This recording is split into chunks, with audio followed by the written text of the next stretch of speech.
Bienvenida o bienvenida a esta inmersión profunda. Hoy vamos a meternos de lleno con las ideas de un libro que da mucho que pensar, Mindset, la nueva psicología del éxito, de Carol S. Dweck. La misión que tenemos hoy es, intentar desentrañar qué es eso de las mentalidades, ver cómo influyen en nuestra vida, a veces sin que nos demos cuenta, y por qué una simple creencia sobre nosotros mismos puede marcar la diferencia entre avanzar o quedarnos estancados. Y todo, claro, basándonos en lo que cuenta el libro, su investigación, sus historias. ¿Nunca os habéis fijado en eso de que algunas personas parecen buscar los desafíos, casi disfrutarlos, mientras que otras, huyen de ellos como de la peste?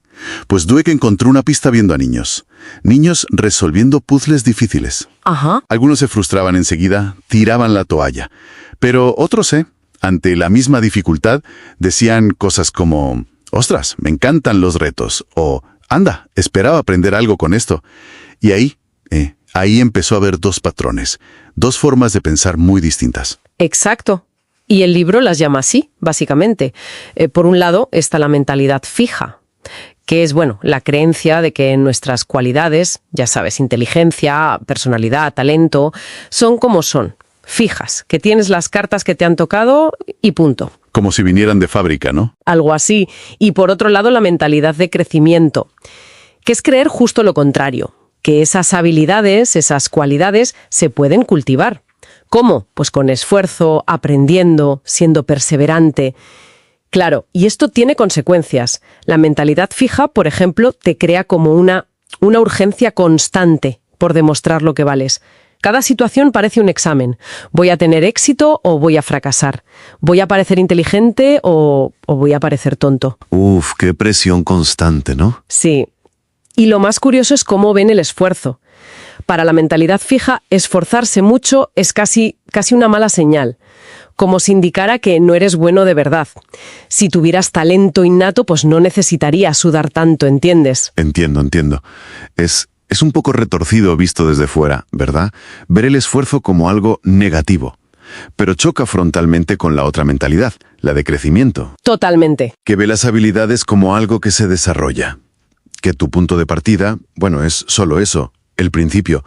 Aquí, un fracaso no es una condena definitiva. Es más bien información.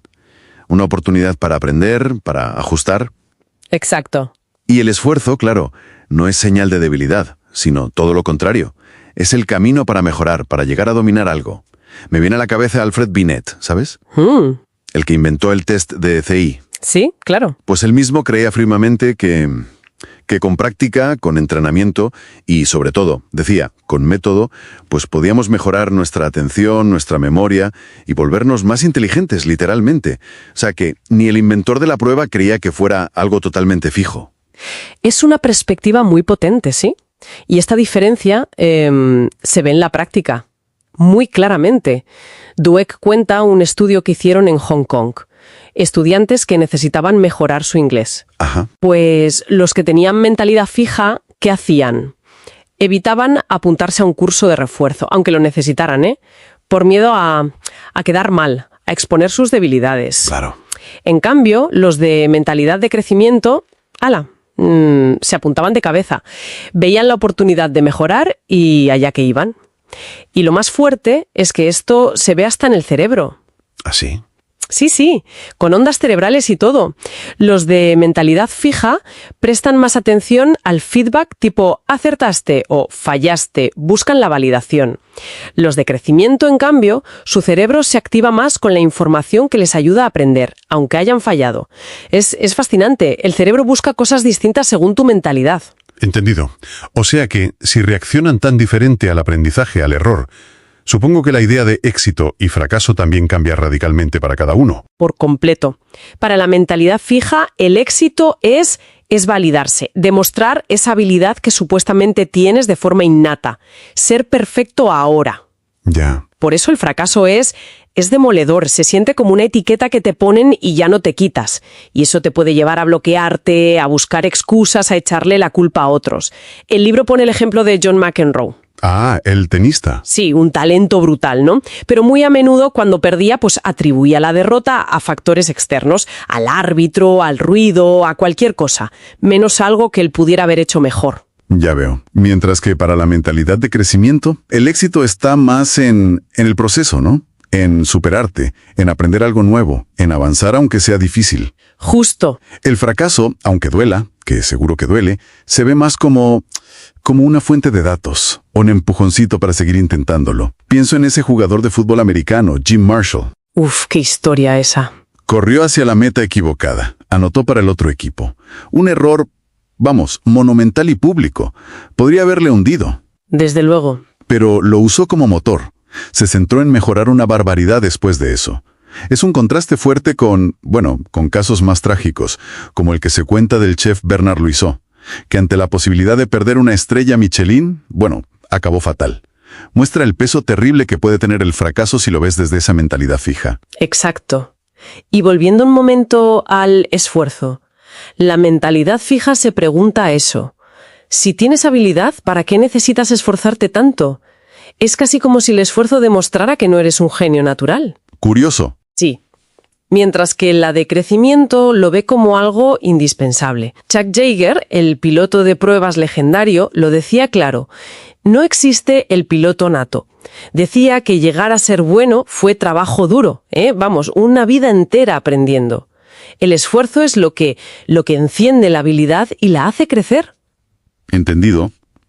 Entonces, en esencia, la mentalidad que tengamos, seamos conscientes o no, nos pone en un camino.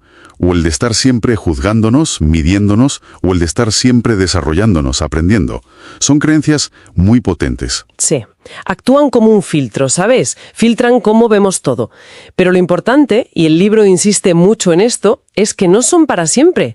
No estamos condenados a una u otra. Se pueden cambiar. Podemos aprender a cultivar una mentalidad de crecimiento. Dweck cuenta una anécdota de su infancia muy reveladora. Su profesora de sexto sentaba a los niños en clase por orden de cociente intelectual. Madre mía. Imagínate el mensaje para esos críos, reforzando esa idea de eres esto y punto, desde bien pequeños. Y esto nos deja pensando, y quizá a quien nos escucha también le resuene, hasta qué punto esas experiencias de pequeños, incluso antes de saber nada de mentalidades ni nada, nos han podido ya inclinar hacia un lado u otro. Y cómo influye eso todavía hoy en nuestra reacción inicial cuando nos enfrentamos a un reto o algo nuevo que aprender. Da que pensar, ¿verdad? Realmente recomiendo tener este libro en tus manos, porque releer ciertas partes marca toda la diferencia. Encontrarás un enlace seguro aquí abajo para conseguir tu copia. Hoy vamos a meternos con una idea, Una idea muy potente que hemos sacado de los materiales. Trata sobre cómo nuestras creencias, lo que pensamos sobre nuestras propias habilidades, si son fijas o si pueden crecer, vaya. Pues cómo eso cambia radicalmente nuestro esfuerzo y lo que conseguimos. La eterna pregunta, ¿se nace o se hace? Exacto. Vamos a ver esas dos visiones del mundo, ¿no? Por un lado, la mentalidad fija. Esta idea de que somos como somos y ya está. Y por otro, la mentalidad de crecimiento, que es, la convicción de que sí podemos desarrollarnos, con esfuerzo, con aprendizaje. Y veremos cómo esto, cómo lo tiñe todo, desde cómo vemos un reto hasta cómo nos tomamos un halago, ¿eh? Sí. Nuestra misión es un poco desentrañar cómo funcionan en la vida real. Y nos vamos a apoyar en ejemplos muy llamativos que dan las fuentes, de estudiantes, atletas, artistas. Vamos a ello. Mira, las fuentes señalan algo curioso. Lo menciona Malcolm Gladwell, también se ve en estudios de Duke. Parece que admiramos más el logro que no parece costar, ¿sabes? Como sin esfuerzo. Sí, como si el talento de verdad no necesitara sudar. Exacto. Incluso en Francia valoran mucho ese savoir-faire, ese hacerlo fácil. Y sin embargo, la mentalidad de crecimiento, pues pone el foco justo en lo contrario.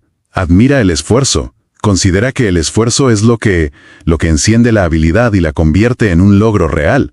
Da igual de dónde salgas. Como el ejemplo de Seabiscuit, ¿no? Ese es buenísimo. El caballo que nadie quería, el roto, y su equipo, a base de tesón, de trabajo duro juntos, consiguieron lo impensable. Es una metáfora genial de ese poder transformador, de creer en el proceso.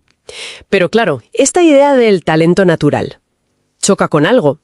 Si tienes mentalidad fija, a ver, si crees que la habilidad es un don, esforzarte mucho no es como admitir que te falta. Totalmente. Es como que te resta valor, si se supone que eres un genio natural. Y lo peor es que te deja sin excusas si fallas. Exacto.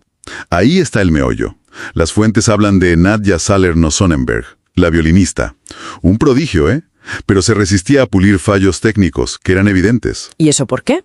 Pues por un miedo paralizante, a darlo todo y que aún así no fuera suficiente. Uf, qué duro. El terror a esa frase. Lo intenté al máximo y fracasé. Para esa mentalidad, el esfuerzo es una amenaza doble. Primero, porque los genios no deberían necesitarlo, ¿no? Y segundo, si lo usas y fallas, pues confirma tu límite. Es una trampa. Y esa trampa se ve clarísimo en el aprendizaje, en los estudios. Las fuentes lo cuentan muy bien con el paso a secundaria. Los retos aumentan. Y los chicos con mentalidad fija ven esos retos como un juicio a su inteligencia. Mientras que los de mentalidad de crecimiento, pues lo ven como una oportunidad.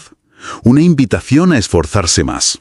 Citan incluso a un estudiante al borde de las lágrimas, pero de alivio, al entender que no estaba condenado a ser tonto, que podía mejorar. Claro, y esa actitud marca la diferencia más adelante.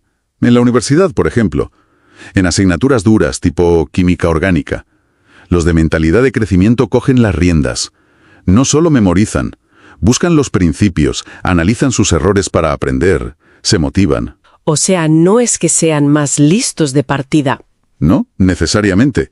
Es su enfoque ante el desafío lo que les lleva a aprender mejor y, bueno, a sacar mejores notas. Hablando de aprendizaje, ojo con cómo elogiamos, que parece mentira, pero las fuentes avisan, alabar la inteligencia o el talento así en abstracto, sobre todo a niños. Ajá, puede fomentar justo la mentalidad fija. Hay un estudio clave sobre esto. A unos niños se les elogió por ser listos. ¿Resultado? Tendían a evitar tareas difíciles después. ¿Y se venían abajo al primer fallo? Justo. Y los niños a los que se elogió por su esfuerzo, pues al revés. Buscaron el reto, perseveraron y mejoraron sus resultados. Es que las etiquetas... Las etiquetas. Sean buenas o malas. Claro, ya sea superdotado o las negativas, las de estereotipos de género o de raza. Pueden limitar mucho. Meten una presión extra. Tienes que confirmar o desmentir la etiqueta. Y eso consume recursos mentales. La amenaza del estereotipo, ¿no? Exacto. El miedo a confirmar un prejuicio negativo te lleva a actuar a la defensiva. Evitas retos, evitas esfuerzo. Comportamientos típicos de la mentalidad fija. Y en el deporte, que es un campo abonado para el mito del talento natural, pues también pasa. Las fuentes mencionan a Billy Beane, el jugador de béisbol. Tenía unas condiciones físicas espectaculares. El prototipo de estrella nata, sí. Pero tenía mentalidad fija. Y se hundía con los fallos. Lo interesante es que luego Beane, ya como directivo, se fijó en Lenny Dykstra. Menos talento aparente, pero cero miedo a fallar. Pura mentalidad de crecimiento. Y eso le hizo ver a Beane que la actitud era fundamental. Otro caso fascinante es Muhammad Ali. Mientras todos medían sus músculos, él ganaba combates volviendo locos a sus rivales mentalmente, demostrando que la cabeza puede más que el físico aparente. Entonces, resumiendo un poco. Pues sí. Recapitulando, la idea central es que nuestra creencia básica, si podemos cambiar nuestras capacidades o no, tiene un poder inmenso. Configura nuestra relación con los desafíos, con el esfuerzo, con los tropiezos, que siempre los hay. Claro, la mentalidad fija nos puede llevar a evitar retos, por miedo a no estar a la altura. En cambio, la de crecimiento nos invita a ver la vida como un aprendizaje constante, a valorar el proceso, el esfuerzo en sí mismo. Exacto. Y quizás una última reflexión para quien nos escucha. ¿En qué área de nuestra vida podríamos estar funcionando, sin darnos cuenta, con una mentalidad fija? ¿Qué cambiaría si afrontáramos esa área creyendo de verdad que podemos mejorar? Que podemos crecer con práctica, con dedicación. Por cierto, si quieres profundizar más y hacer de este libro parte de tu camino, dejé un enlace seguro aquí abajo donde puedes conseguir tu copia física. Tenerlo en tus manos marca toda la diferencia. Mentalidad. El famoso mindset. Sí, Esa idea de si el éxito depende más del talento puro, de nacer con ello, o si va más de currar, de esforzarse y de cómo te tomas los obstáculos, ¿no? Exacto. Y para explorarlo tenemos material muy interesante. Vamos a ver análisis de carreras de íconos como Michael Jordan, Babe Ruth. Ujú. También historias de superación increíbles como las de Wilma Rudolph o Jackie Joyner-Kersee. Y no solo deporte, ¿eh? También estudios sobre liderazgo en empresas. Desde casos como Enron hasta esas compañías que Jim Collins llamó de buenas a excelentes. La idea es intentar destilar qué nos dicen estas fuentes sobre cómo nuestra forma de ver las habilidades, Nuestra mentalidad, sí. cómo eso afecta al rendimiento, a cómo encajamos un fracaso, incluso al carácter que desarrollamos. Tanto en la cancha como, digamos, en la oficina. Así que, ¿vamos a ello? Venga, Empecemos por desmontar un poco el mito del talento natural. Pensamos en Michael Jordan y, claro, parece un elegido, pero los textos cuentan otra cosa. totalmente. Cuentan que no lo pillaron los 2 primeros equipos que pudieron en el draft y que incluso lo echaron del equipo del instituto al principio. Exacto. Y su reacción no fue hundirse, sino machacarse. A entrenar como un loco, sesiones a las 6 de la mañana, obsesionado con mejorar sus puntos débiles. Él creía firmemente que la cabeza, la fortaleza mental, era más importante que las ventajas físicas. Ya te dice mucho eso. O mira a Babe Ruth, un bateador con una potencia descomunal, pero súper irregular al principio. Sí, y aunque tenía esa fama de juerguista, los textos dicen que se disciplinaba, que entrenaba duro en invierno. Que después de un año malo, en 1925, se puso las pilas físicamente y tuvo unas temporadas espectaculares. Le flipaba practicar, mejorar, no era solo talento innato. ¿Y qué me dices de Wilma Rudolph? Superar la polio, una parálisis, y ganar 3 oros olímpicos. Empezó perdiendo todas las carreras, ¿eh? Quería ser recordada como una dama trabajadora. O Jackie Joyner-Kersee, considerada la mejor atleta femenina de la historia, pues empezó quedando última. Ella misma lo decía, su éxito venía de horas y horas de trabajo, no de la genética. Le motivaba ver su propia mejora. Ganó medallas con ataques de asma, con lesiones graves, una pasada. Vale, entonces, estas historias apuntan a formas distintas de ver las cosas. ¿Cómo las llaman los análisis? Pues fundamentalmente distinguen 2 mentalidades clave, la mentalidad fija y la mentalidad de crecimiento. A ver, cuéntame. La fija, La fija es creer que naces con unas habilidades determinadas, que son como un don. O lo tienes o no lo tienes. y si tienes que esforzarte mucho, Pues es señal de que no eres de los buenos de verdad. El fracaso en esta mentalidad es como una sentencia definitiva sobre tu valía. Te define. claro, Y eso te lleva a evitar los desafíos para no exponerte a fallar. buscar culpables fuera.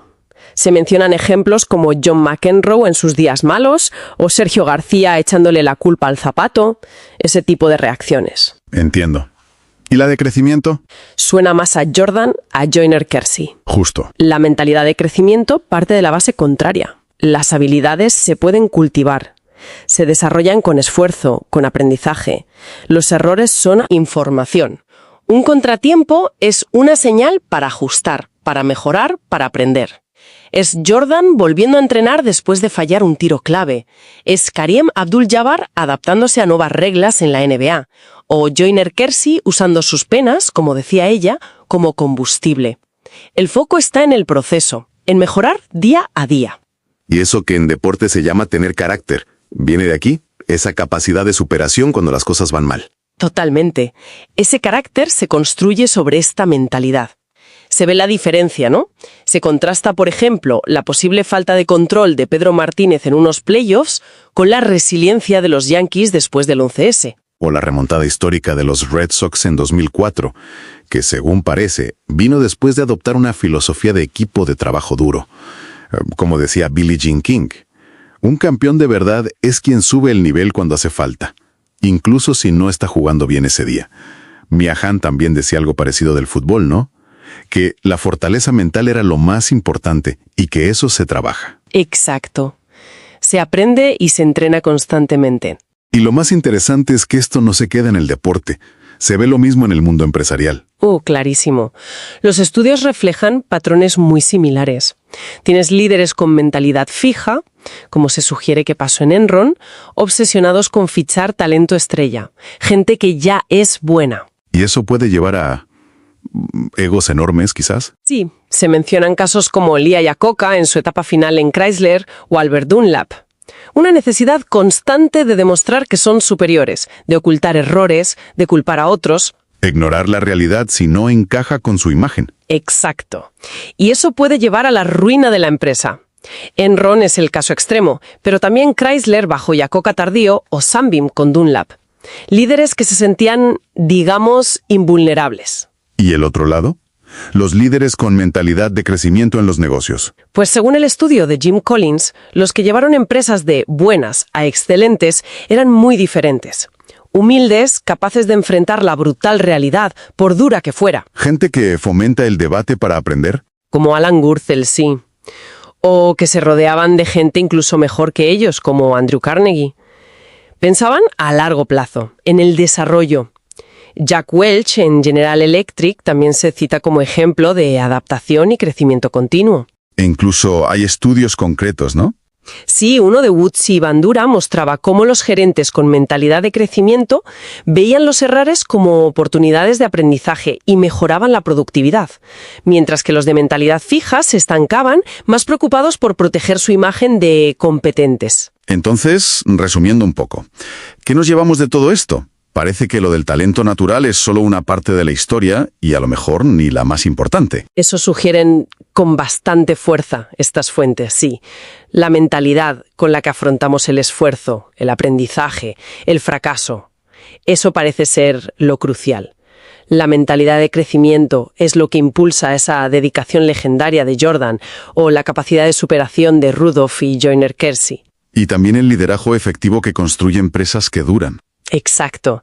Mientras que la mentalidad fija, esa que se centra en validar un supuesto talento innato, te puede hacer muy frágil cuando vienen mal dadas. Y llevar a tomar decisiones cortoplacistas, seas deportista de élite o CEO. Te enfocas más en parecer bueno que en ser mejor, ¿entiendes? Totalmente. Y nos queda una reflexión final, ¿no? Algo que se desprende de todo esto. Sí. Si esta creencia en que podemos mejorar a base de esfuerzo es tan potente, ¿cuánto potencial en el deporte, en el trabajo, en nuestra vida, se queda ahí, dormido, simplemente porque asumimos que ciertas habilidades son fijas?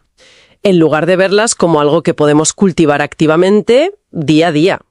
Es una pregunta potente para cerrar, sí. Hoy vamos a meternos con un tema fascinante que aparece en los materiales que hemos revisado.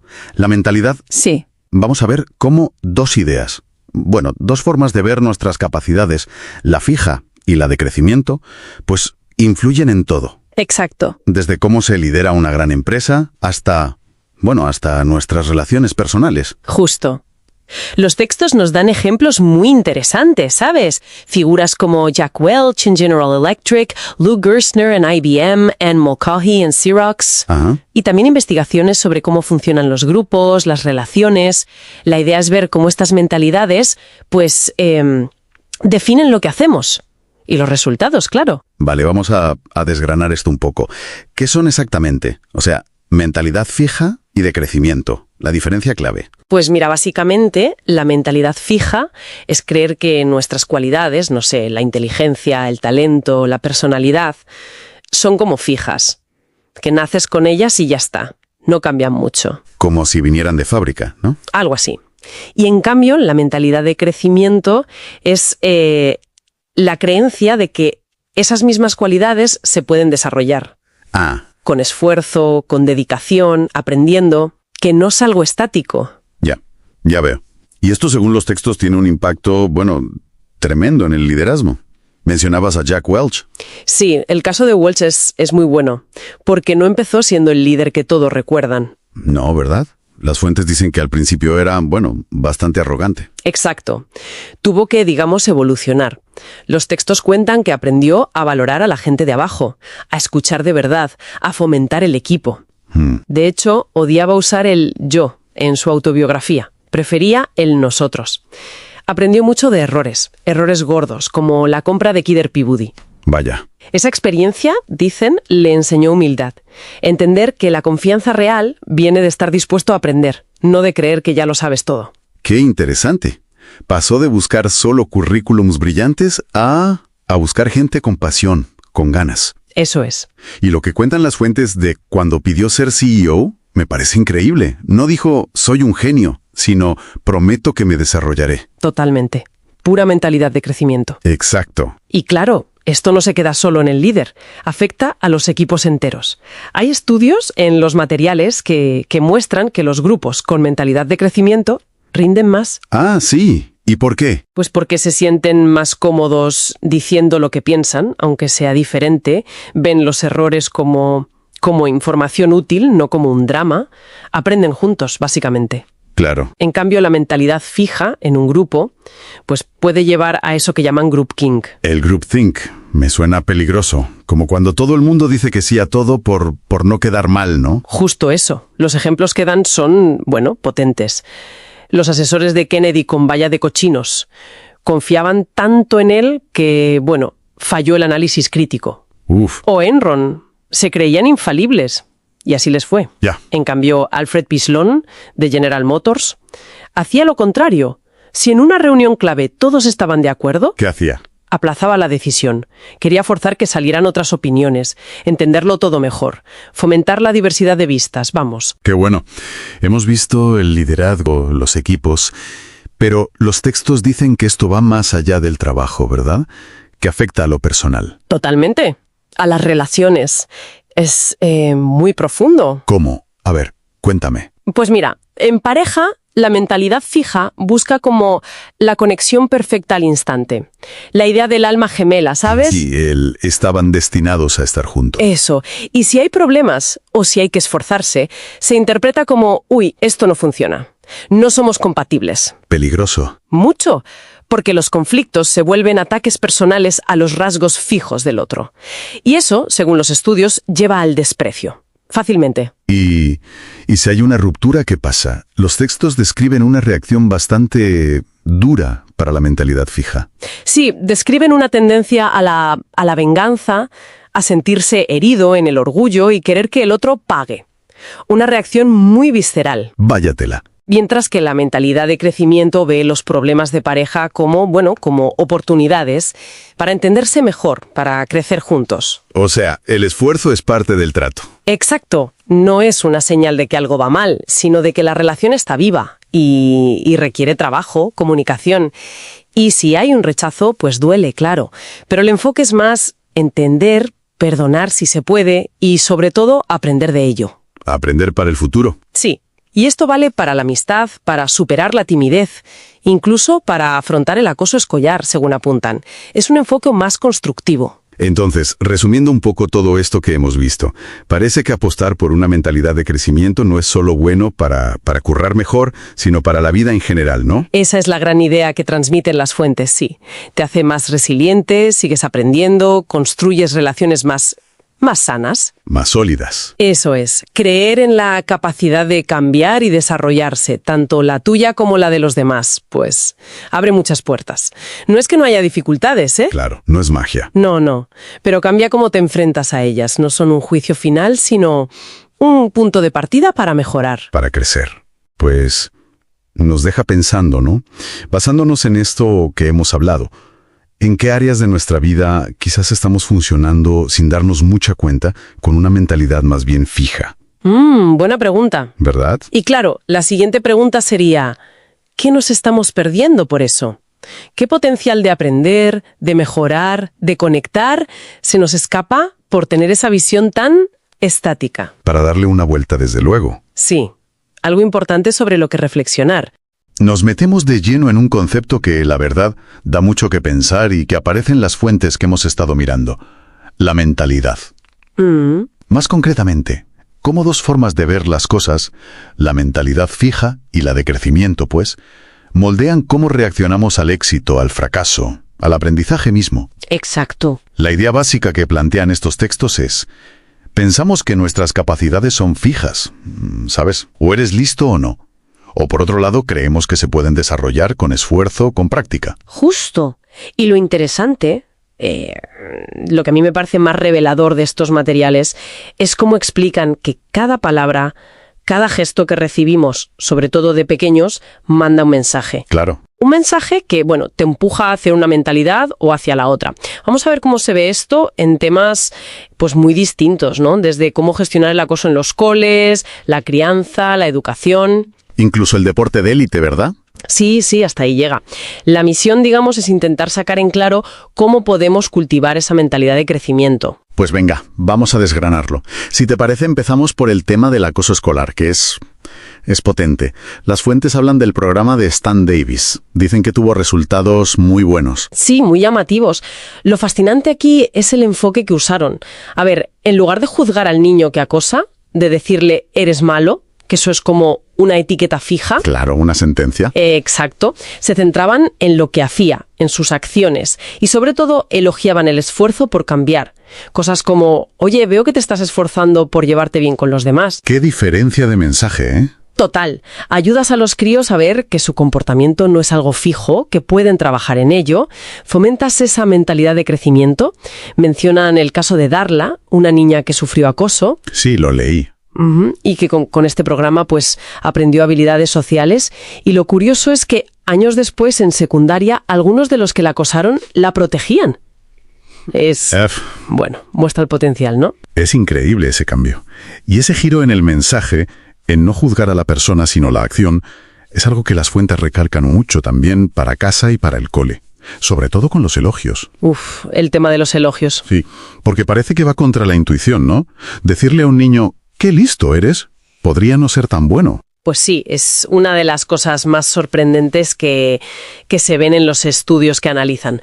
Elogiar la inteligencia directamente, con ese qué inteligente, puede hacer que los niños luego eviten los retos. ¿Por miedo a? Por miedo a fallar y entonces parecer tontos. O sea, si soy el listo, no me puedo arriesgar a no estar a la altura. Se aferran a esa etiqueta fija. Vale, lo pillo. La alternativa que proponen es elogiar el proceso. El esfuerzo, las estrategias que usan, si persisten, cosas como, oye, admiro cómo te has concentrado hasta terminarlo, o se nota que le has dado muchas vueltas a esto. Valorar el curro que hay detrás. Eso es, el esfuerzo, la estrategia, la concentración. Citan a Haim Ginott, que ya decía que el elogio útil se centra en los esfuerzos y en los logros concretos, no en supuestos talentos innatos. Tiene mucho sentido. Valorar el camino, no solo la meta. Y siguiendo con esto, ¿qué pasa con el fracaso? Porque si elogiar mal es un problema, protegerle siempre del fracaso tampoco parece la solución, ¿no? Correcto. Tampoco es la solución. El ejemplo que ponen de Elizabeth, la gimnasta, es muy claro. Sí, la que no ganó medallas. Exacto. Después de no ganar, su padre podría haberle dicho, eres la mejor, o te han robado la medalla, ¿sabes? Lo típico. Sí. Pero no. El padre, que parece que tenía esa mentalidad de crecimiento, reconoció su decepción, claro, pero le dijo algo así como, mira, aún no te lo has ganado del todo. Otras chicas han trabajado más. Eso es duro. Puede sonar duro, sí, pero la motivó. La impulsó a entrenar más, a esforzarse más. El mensaje de fondo es que el fracaso no te define. Es información. Te dice dónde estás. Una oportunidad para aprender entonces. El contraste es brutal. Ponen a Bobby Knight como ejemplo de mentalidad fija en un entrenador, incapaz de aceptar el fracaso, viendo los errores como algo terrible, intolerable, creando un ambiente que las fuentes llaman venenoso. Madre mía. Su obsesión era el partido perfecto, sin fallos. Y en el otro lado ponen a John Wooden, el de UCLA, con todos sus campeonatos. Un récord increíble. Increíble.